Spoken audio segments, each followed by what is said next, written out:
A group of 5 friends, Emma, Jack, Mike, Sarah, and Tom, decided to escape the hustle of city life with a weekend camping trip.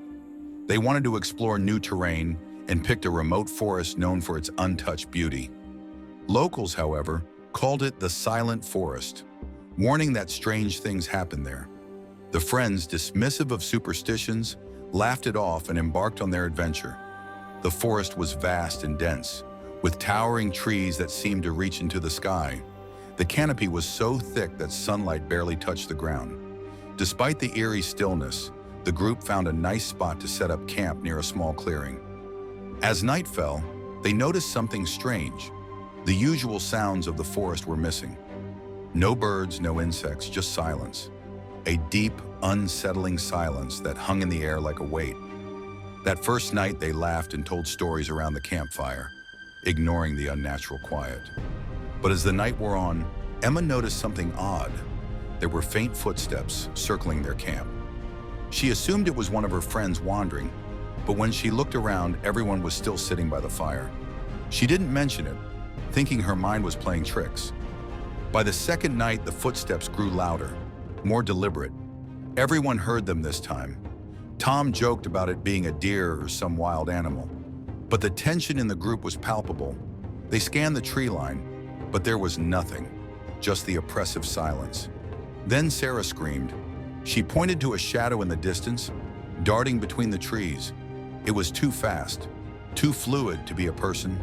The shadow moved again, but when Jack flashed his torch, it disappeared. The group laughed nervously, convincing themselves it was just a trick of the light. But deep down, they all knew something was wrong. That night, the footsteps returned, closer this time, circling the camp relentlessly. Emma, Jack, Mike, Sarah, and Tom huddled near the dying fire, the eerie silence amplifying every sound. They kept their flashlights trained on the tree line, but no one dared speak. The unease had settled deep in their bones. Around midnight, the temperature dropped suddenly, and the campfire extinguished itself, leaving them in total darkness. Mike grabbed his flashlight and pointed it toward the trees. What they saw made their blood run cold. Figures, tall and thin, moving between the trees with unnaturally jerky motions. Their faces were hidden in shadow, but their movements were wrong, almost as if they weren't fully human. Jack stood up, panicking. "We need to leave. Now!"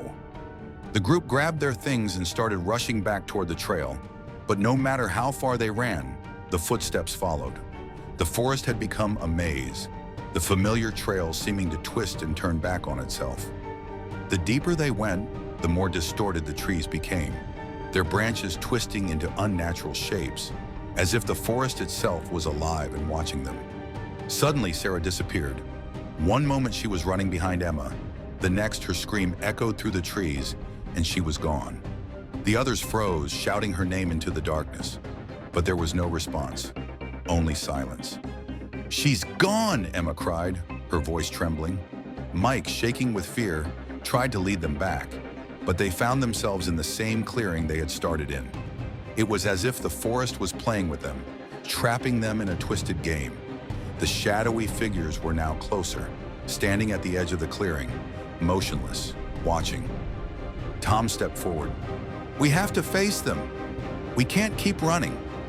Before they could react, the figures began gliding toward them, their long limbs reaching out. Jack swung his flashlight wildly, but the figures seemed to absorb the light, growing closer with each step. Just as the group was about to be overtaken, a voice whispered in Emma's ear, cold and disembodied, "You are in the silent forest now. No one leaves." And then the silence returned. The next morning, the forest was still. No one was ever seen again. But if you listen closely, you can still hear faint footsteps echoing through the trees. A reminder that once you enter the silent forest, you never leave.